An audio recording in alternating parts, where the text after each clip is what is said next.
Hey guys, it's Dr. Josh here in Tampa, Florida, and today in this video I want to quickly go over how dry needling is an incredibly effective tool at helping patients that are experiencing cervical dystonia.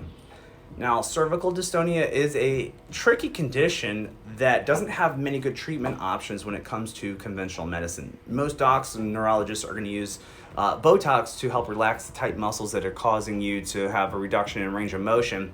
Outside of that, they don't really have many other good tools. But the good news is that dry needling is an incredibly effective and lasting tool that you can use to manage your cervical dystonia. There was a journal published in the Journal of Neurological Sciences in 2019 where they provided patients with cervical dystonia with 6 dry needling sessions over the course of 6 weeks.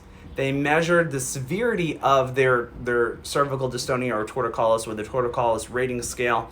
Most patients averaged a 47 on this scale, and after 6 dry needling sessions, that number of 47 was reduced to a 2, meaning that they had pretty much complete freedom in terms of range of motion and a reduction in the spasticity in these common muscles that are implicated in cervical dystonia.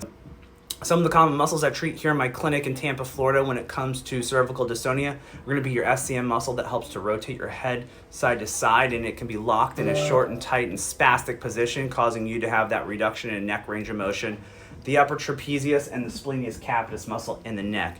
Find that when we treat these muscles over a period of 4 to 6 weeks, we can see long and lasting results even up to 6 months after treatment.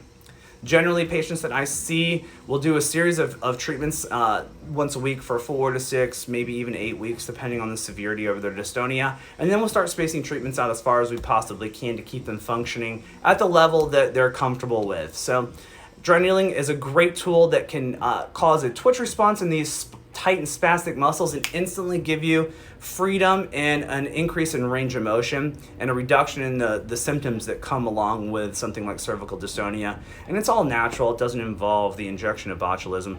So Botox is a great option, and dry needling can be used in conjunction with Botox for even more effective results. I treat patients that are receiving both of these tools every single day, and the combination is incredibly useful. So if you're experiencing cervical dystonia, if you're in Tampa, I can obviously help you out, but if you're somewhere else in the United States, then look for a local acupuncturist who practices orthopedic acupuncture or physical therapist who is using dry needling and has the advanced skills to needle in some of these tricky areas.